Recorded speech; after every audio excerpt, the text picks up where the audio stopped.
안녕하세요. 유튜브로 주식하는 남자입니다. 오늘은 지난 영상에 이어 5월 3일 첫 장에서 기관 매도 상위 종목을 지난주 장 움직임과 함께 같이 살펴보려고 합니다. 우선 삼성전자인데요. 1월 11일 고점을 찍은 이후 현재 약 4개월째 지루한 횡보장을 보이고 있는데요. 5월 4일 기관 외국인의 매수가 나왔지만 5월 6일 다시 매도 물량이 나온 것을 확인해 볼 수 있겠고요. 연기금은 계속해서 매도하고 있는 반면 금융투자, 기타 금융기관, 사모펀드, 기타 법인에서는 최근 매집을 해가는 모습 보여주고 있는데요. 기관들의 움직임을 봤을 때 슬슬 상승으로의 기대를 해볼 수 있지 않을까 생각해 보는데요.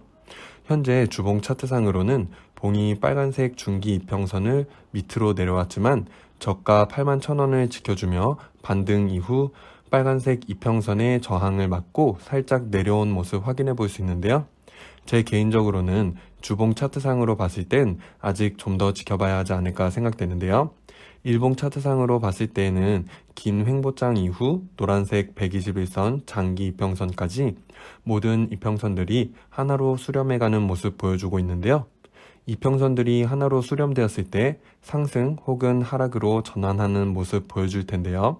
시장에서는 삼성전자의 상승에 대한 기대감과 타 방송들에서도 5, 6월 삼성전자 상승에 대한 기대를 높이고 있고요. 제 개인적으로도 하락보다는 상승의 가능성을 기대해 보는데요. 앞서 설명드렸듯이 현재 연기금을 제외한 대부분의 기관 투자자들이 최근 삼성전자를 매집해온 모습을 확인해 볼 수 있는데요. 하지만 아직까지 삼성전자가 이 채널을 벗어나지 못한 상황이라 현재로서는 계속 말씀드린 81,000원에서만 매수를 보는 게 좋을 것 같다고 생각되는데요. 다만 개인적으로는 기관 투자자들이 물량을 더 확보하기 위해 크게 상승시켰다가 떨어뜨리는 혹은 81,000원 밑으로 크게 떨어뜨려 개인 투자자들을 강하게 흔들어주며 매집을 할 가능성이 있지 않을까 생각해 보고요. 만일 81,000원 밑으로 떨어지게 된다면 77,300원 부근까지 하락할 가능성이 높지 않을까 생각해 보니 관심 있으신 분들은 잘 보셨다가 적절히 추가 매수를 보시면 좋을 것 같습니다. 롯데케미칼입니다. 롯데케미칼은 5월 3일 기관이 12만 주를 매도하며 주가를 큰 폭으로 떨어뜨렸는데요. 과거 매매 동향을 살펴보면 4월 중순부터 연기금을 포함한 기관계들이 매집해온 모습을 살펴볼 수 있고요. 일봉 차트를 살펴보면 앞서 삼성전자 차트에서 설명드렸듯이 이평선들이 수렴 후 상승하는 척 하다가 크게 하락시키며 개인 투자자들을 흔들어준 후 개인 투자자들의 물량을 다 받아낸 후 5월 7일 뉴스를 내면서 추가로 주가를 올려준 모습을 볼 수 있는데요. 증권사 보고서에 따르면 올해 1분기 실적은 영업이익 5,748억 원으로 시장 기대치 4,815억을 크게 상회할 전망이고요. 지난해 한 해 영업이익이 3,569억 원인데 1분기 영업이익이 이미 지난해 영업이익을 커버했다고 봤을 때 올해 전체 실적을 기대해봐도 좋지 않을까 생각해 보는데요. 매수점은 30만 3,500원, 30만 1,000원, 현재가 사이에서 적극적으로 매수를 봐도 되지 않을까 하는 게 제 개인적인 의견이고요. 전고점인 33만 8천원까지는 무난히 올라가 주지 않을까 생각해보고 장기적으로 봐도 좋지 않을까 생각됩니다. 두산 퓨얼셀입니다. 두산에서 연료전지 사업 부문이 인적 분할되어 재상장된 업체로 친환경 에너지 설비 제조 기업인데요. 국내에서 유일하게 발전용 연료 전지로 저온 인산형 타입의 연료 전지를 활용하고 있고 국내 발전용 연료 전지 시장 누적 점유율 1위 기업인데요. 최근 매매 동향을 살펴보면 4월 중순부터 외국인 기관의 매도가 계속해서 이어지는 모습을 확인해 볼 수 있겠는데요. 일봉 차트를 살펴보면 지난 2월 15일 고점 65,400원을 찍은 후 계속해서 하락세를 보이고 있는데요. 2월 15일 이후 주가 하락 원인을 살펴보았는데요. 보시다시피 딱히 악재거리가 없는 부분 살펴볼 수 있겠고요. 공시정보에서도 불성실 공시법인 지정에 대한 부분 외에 크게 눈에 띄는 부분은 없는데요. 불성실 공시법인 지정에 관해서는 지난해 12월 두산 퓨얼셀 우리사주조합이 한국증권금융으로부터 176억 7,306만 원을 차입한 것을 보증한 사실을 2달가량 지연 공시에 유가증권시장 공시 규정을 위반한 부분에 대해 벌점이 부과될 것으로 보이며 이날 주가가 약 3.5% 빠진 모습을 확인할 수 있는데요. 개인적으로는 크게 걱정할 필요 없어 보이고요. 1분기 실적은 부진하였고 2분기 실적은 지난해 단기 수급 공백에 따라 실적이 부진하겠으나 이후 수주가 회복된 점을 감안하면 하반기 실적이 견조할 것으로 전망하고 있고요. 그렇다면 최근 주가 하락으로 볼 수 있는 원인을 제 개인적인 의견으로 몇 가지 이야기해보자면요. 작년 중순부터 전기차, 수소연료, 태양광, 풍력 등 신재생 에너지 분야에 대한 기대감으로 전고점까지 주가가 약 800%나 상승해온 모습 확인할 수 있겠고요. 기대감으로 상승해온 부분이 큰 만큼 실적에 비해 다소 고평가되어 있다고 생각해 볼 수 있지 않을까 생각해 보고요. 올라올 대로 올라온 주가에 금리 상승, 코인으로의 자금 이동으로 인한 하락이 있었지만 노란색 장기 이평선의 지지를 받는 상황에서 불성실 공시 법인 지정으로 인한 추가 하락이 있었고요. 하지만 다시금 주가를 노란색 장기 이평선 위로 끌어올려 주었는데요. 미국 연준의 경기 회복 및 금리 상승, 테이퍼링이 빨라질지도 모른다는 소식들이 나오면서 주가가 크게 하락하며 다시금 흔들리는 모습으로 볼 수 있지 않을까 생각해 보는데요. 그럼 과연 어디까지 하락을 할까에 대해 매매 전략을 검토해 봐야겠는데요. 하방선을 다음과 같이 38,950원, 35,550원, 3만원, 21,950원으로 잡아보았는데요. 현재 첫 번째 지지선인 38,950원에 걸쳐있는 모습 확인할 수 있고요. 주봉 차트상으로 봤을 때 현재 파란색 중장기선의 지지를 받고 밑꼬리를 그리며 위로 살짝 올라온 모습 확인할 수 있는데요. 보조지표상으로도 현재 매도세가 강해지며 과매도권에 머물러 있는 모습을 확인해 볼 수 있겠습니다. 개인적으로는 35,550원 부근을 강한 지지선으로 생각하며 38,950원 그리고 35,550원 부근에서 매수를 보는 것도 좋지 않을까 생각됩니다. 신재생 에너지 관련주에 대해서는 미래 전망을 봤을 때 잘 살펴보며 가져가는 게 맞다고 생각되니 주주분들께서는 추가 하락 시에는 겁내지 마시고 저점 추가 매수로 잘 매집해 가시면 좋지 않을까 생각됩니다. 금호석유입니다. 금호석유는 5월 들어서 기관계 매도 물량이 계속해서 나오는 부분을 확인할 수 있는데요. 보고서에 따르면 유가와 시황으로 인한 고무, 라텍스, ABS 등의 제품 가격 급등으로 1분기 매출액이 1.9조 원, 영업이익이 6,125억 원으로 각각 전년 동기 대비 35%, 123% 상승하며 대폭 개선된 모습 확인해 볼 수 있겠는데요. 이러한 슈퍼사이클이 지속될지에 대해서는 현재 제품 부족은 바이러스로 인한 일부 제품들의 수요 급증, 미국 한파 등에 기인한다고 하며 사이클 특성상 가격 마진은 조정될 것이나 아직 피크아웃은 아니라고 이야기하고 있고요. 2022년 중순까지는 과거 최상단 이상 마진이 유지될 전망이며 바이러스 사태가 종료될 때까지는 수요 초강세가 지속될 것이며 미국 한파 영향은 3분기까지 지속될 것으로 전망하기 때문이라고 이야기하고 있습니다. 차트를 살펴보면요. 일봉 차트상으로는 각 이평선들이 정배열을 이루며 완만하게 아주 안정적인 차트 모양을 보여주고 있는데요. 반면 월봉 차트상으로는 단기간에 급상승을 하며 고점을 찍고 있는 모습을 확인해 볼 수 있고요.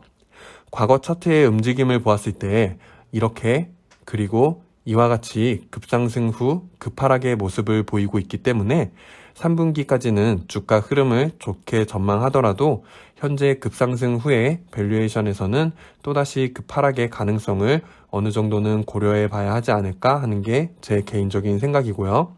하락을 한다면 바닥은 이 부근 20만원에서 20만 3천원 부근까지 볼 수 있지 않을까 생각해 보는데요.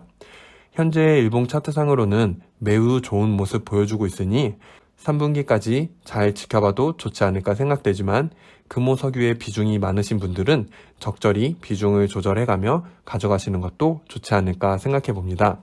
SK이노베이션입니다. SK이노베이션의 경우 5월 3일장에서는 기관과 외국인의 매도가 나왔지만 그 이후로는 외국인, 기관계 모두 매집해 나가는 모습 보여주고 있는데요. 1분기 영업이익은 최근 뉴스에 따르면 영업이익 지난 분기보다 6,300% 증가한 3,782억 원이 예상되고 단기적으로 코로나 침체에서 회복될 정유의 실적에 주목할 필요가 있다고 보고 있습니다. 가솔린 중심으로 마진 회복 중으로 백신 보급률 확대에 정유 수요 마진 추가 개선 여지가 충분하고 여기에 배터리 및 분리막 증설 소식은 장기적 측면에서 밸류를 상향시키는 요인이 될 것이라고 전망하고 있는데요. 차트를 살펴보면요. 지난 3월 24일경 노란색 장기 이평선의 지지를 받고 반등하여 지난 5월 7일 종가 기준 28만 3,500원에 장을 마감한 상태인데요. 여러분들이 SK이노베이션에 주목하시는 이유는 다름 아닌 전기차 배터리 사업이 가장 큰 이유 중에 하나라고 생각되는데요. 저도 마찬가지로 SK이노베이션에 관심을 가지고 있는데요.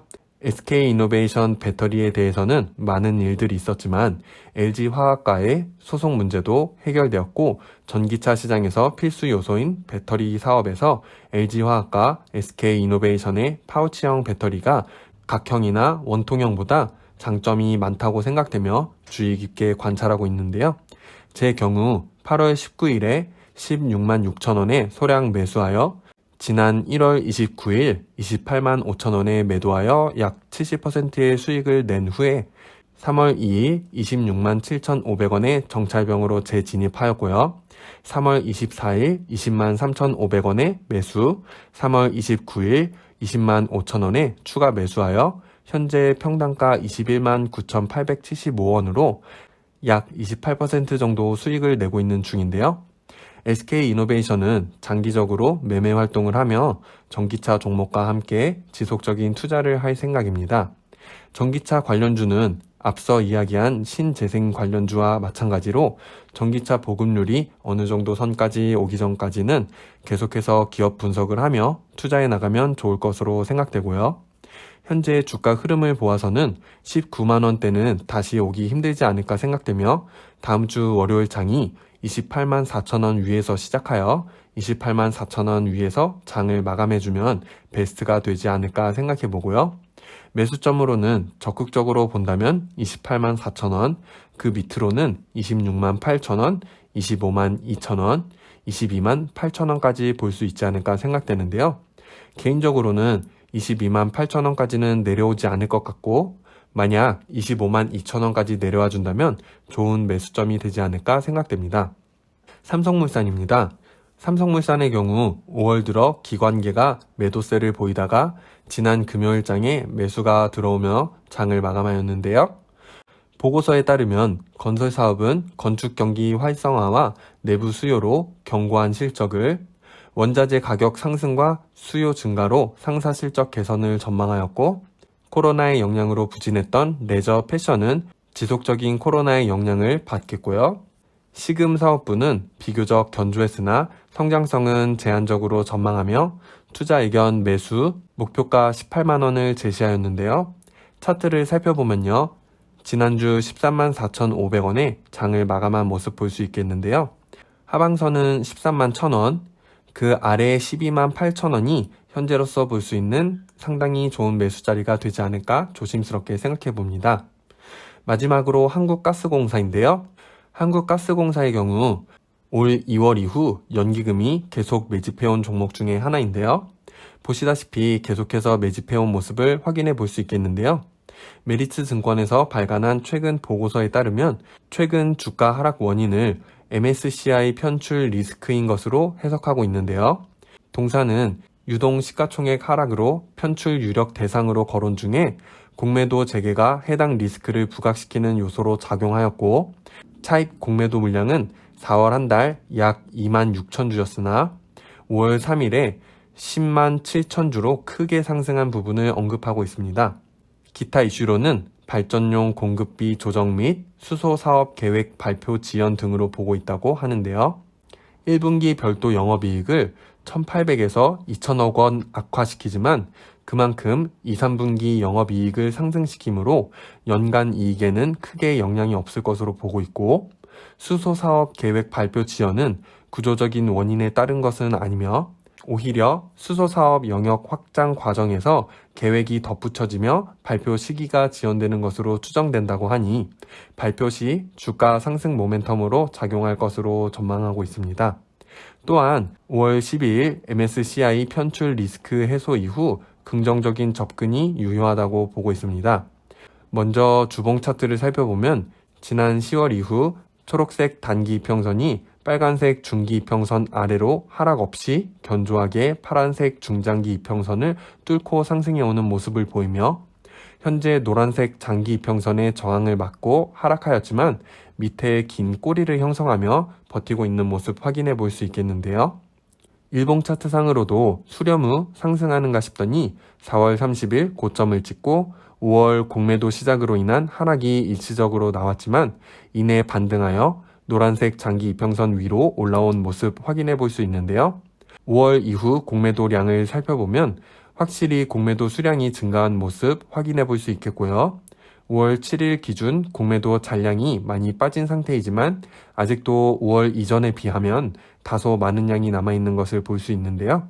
개인적으로는 차트상 움직임은 좋아 보이긴 하지만 12일까지는 좀 더 주가 추이를 살펴보면 좋을 것 같다고 생각되고요. 매수점으로는 32,500원, 31,800원, 31,050원을 보면 좋을 것 같습니다. 개인적으로는 31,800원이 좋은 매수점이 되지 않을까 생각해 봅니다. 오늘은 이렇게 5월 3일 공매도 재개 후 첫 장에서 기간 외국인 상위 매도 종목을 확인해 보았는데요. 대부분 5월 4일장 이후 일시적인 매도로 공매도 물량에 대해 방어한 모습으로 생각해 볼 수 있지 않나 생각되고요. 다음 영상에서는 최근 경기 회복에 따른 금리 인상 이야기가 나오면서 금융주들이 주목을 받고 있는 상황인데요. 구독자분 요청도 있어서 금융주에 관하여 다루어 보려고 합니다. 금융주 관련해서 특히 관심 있는 종목이 있으시면 댓글로 남겨주시면 참고하여 살펴보도록 하겠습니다. 그럼 한 주 또 화이팅 하시고요. 다음 영상에서 또 만나요. 안녕.